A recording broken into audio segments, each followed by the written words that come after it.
मित्रांनो, Balaji online info या channel तुमचं स्वागत आहे. मी आज तुम्हाला सांगणार आहे घर बसल्या तुमच्या मोबाईलवरून तुम्ही ई-श्रम कार्ड कसे तयार करू शकाल. तर चला तर मित्रांनो, व्हिडिओला सुरुवात करूया.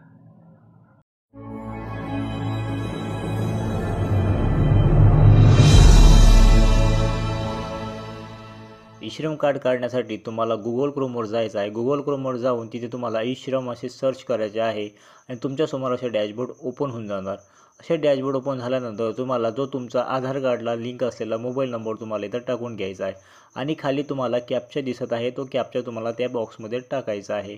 कॅप्चा टाकल्यानंतर तुम्हाला खाली काही 2 प्रश्न विचारलेला आहे. तिथे तुम्हाला नो करायचं आहे. नो या ऑप्शनवर क्लिक केल्यानंतर सेंड OTP या ऑप्शनवर क्लिक करा. सेंड OTP या ऑप्शनवर क्लिक केल्यानंतर तुम्हाला तुमच्या मोबाईलवर एक OTP येऊन जाणार. तो OTP तुम्हाला ह्या बॉक्समध्ये टाकून घ्यायचा आहे. OTP टाकल्यानंतर तुम्हाला खाली कॅप्चा दिसेल. तो कॅप्चा तुम्हाला ह्या बॉक्समध्ये टाकून घ्यायचा आहे. इथे कॅप्चा टाकल्यानंतर तुम्हाला खाली सबमिट या ऑप्शनवर क्लिक करायचं आहे. सबमिट या ऑप्शनवर क्लिक केल्यानंतर तुमच्यासमोर आणखी एक पेज ओपन होऊन जाणार आहे. तेथे तुम्हाला तुमचा आधार नंबर टाकून घ्यायचा आहे. तुमचा आधार नंबर इथे तुम्हाला व्यवस्थितरित्या टाकायचा आहे. त्यानंतर तुम्हाला OTP या ऑप्शनवर क्लिक करायचं आहे. इथे तुम्हाला 3 ऑप्शन दिला आहे. आयरिस दिला आहे, OTP दिला आहे आणि फिंगरप्रिंट दिला आहे. त्यामध्ये तुम्हाला OTP हे ऑप्शन चॉईस करायचं आहे आणि तिथे खाली तुम्हाला जो कॅप्चा दिसते तो कॅप्चा तुम्हाला त्या बॉक्समध्ये टाकून घ्यायचा आहे आणि खाली एक टिक करायचा आहे आय ॲग्रीवर आणि सबमिट या ऑप्शनवर क्लिक करायचं आहे. सबमिट या ऑप्शनवर क्लिक केल्यानंतर तुमच्यासमोर आणखी एक पेज ओपन होणार आहे.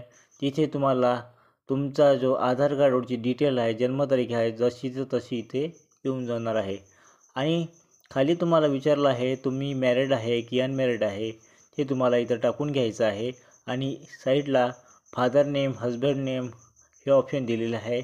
तुम्हाला जो टाकायचा आहे तुम्ही टाकू शकता. त्यानंतर इथे तुम्हाला तुमची कॅटेगरी विचारली आहे. ती कॅटेगरी तुम्हाला खाली टाकून द्यायची आहे. कॅटेगरी टाकल्यानंतर पुन्हा खाली स्क्रोल करायचं आहे. त्याच्यामध्ये तुम्हाला काही ब्लड ग्रुप मागितला आहे ते वगैरे टाकायचं नाही आहे. डायरेक्ट तुम्हाला सेव्ह अँड कंटिन्यू या ऑप्शनवर क्लिक करायचं. Save and continue option click केल्यानंतर तुम्हाला रेसिडेंट डिटेल विचारली आहे. त्यामध्ये तुम्हाला तुमचे स्टेट निवडायचे आहे, तुमचे डिस्ट्रिक्ट निवडायचे आहे आणि त्यानंतर खाली तुम्हाला तुमचा करंट ॲड्रेस विचारलेला आहे. करंट ॲड्रेसमध्ये तुम्हाला अर्बन आणि रुरल हे 2 ऑप्शन दिसत आहे. त्यामधलं तुम्ही ग्रामीणमध्ये असाल तर रुरल हे ऑप्शन निवडायचं आहे आणि तुमच्या गावाचा ॲड्रेस इथे तुम्हाला टाकून घ्यायचा आहे. गावाचा ॲड्रेस टाकल्यानंतर तुम्हाला खाली तुमचं स्टेट विचारलं आहे, ते स्टेट टाकायचं आहे, तुमचं डिस्ट्रिक्ट टाकायचं आहे, तुमचं सब डिस्ट्रिक्ट टाकायचं आहे म्हणजे तुमचा तालुका टाकायचा आहे आणि तुमच्या गावाचा जो पिनकोड आहे तो तुम्हाला इथं एंटर करायचा आहे. त्यानंतर तुम्हाला इथे खाली विचारलेलं आहे की तुम्ही इथे किती वर्षापासून राहत आहे, म्हणजे करंट लोकेशनमध्ये तुम्ही किती वर्षापासून राहत आहे ते तुम्हाला इथं टाकून घ्यायचं आहे आणि पुन्हा तुम्हाला तुमचं गाव, त्यानंतर राज्य आणि तुमचा जिल्हा, त्यानंतर तुमचा तालुका आणि तुमचं पिनकोड तुम्हाला इथे टाकून द्यायचं आहे आणि सेव्ह अँड कंटिन्यूवर क्लिक करायचं आहे. सेव्ह अँड कंटिन्यू या ऑप्शनवर क्लिक केल्यानंतर तुमच्यासमोर आणखी एक पेज ओपन होऊन जाणार आहे. तिथे तुम्हाला तुमचं एज्युकेशन क्वालिफिकेशन विचारलं आहे, ते तुम्हाला इथे टाकून घ्यायचं आहे आणि तुम्हाला इथं मंथली इन्कम विचारलं आहे, ते तुम्हाला इथे टाकून द्यायचं आहे. त्यानंतर तुम्ही कोणतं काम करता, तुम्ही कोण्या पदावर आहे ते तुम्हाला विचारलं आहे, तर ते तुम्हाला इथे निवडून घ्यायचं आहे आणि तुम्हाला किती वर्षाचा एक्सपिरियन्स ते निवडायचं आहे आणि सेव्ह अँड कंटिन्यू ऑप्शनवर क्लिक करायचं. सेव्ह अँड कंटिन्यू ऑप्शनवर क्लिक केल्यानंतर तुम्हाला इथे तुमच्यावाली बँक डिटेल विचारली आहे, ते तुम्हाला बँक डिटेल इथे व्यवस्थित टाकून घ्यायची आहे.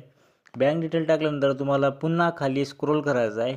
खाली स्क्रोल केल्यानंतर तुम्हाला सेव्ह अँड कंटिन्यू या ऑप्शनवर क्लिक करून घ्यायचं आहे. सेव्ह अँड कंटिन्यू या ऑप्शनवर क्लिक केल्यानंतर तुमच्यासमोर आणखी एक पेज ओपन होऊन जाणार आहे. तिथे तुम्हाला जे तुम्ही भरलेली माहिती आहे ते व्यवस्थितरित्या चेक करायची आहे.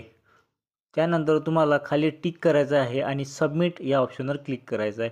सबमिट या ऑप्शनवर क्लिक केल्यानंतर तुमचे जे UN कार्ड आहे ते पूर्णपणे तयार झालेले तुम्हाला दिसणार आहे. UN कार्ड तयार झाल्यानंतर डाउनलोड या ऑप्शनवर क्लिक करायचं आहे.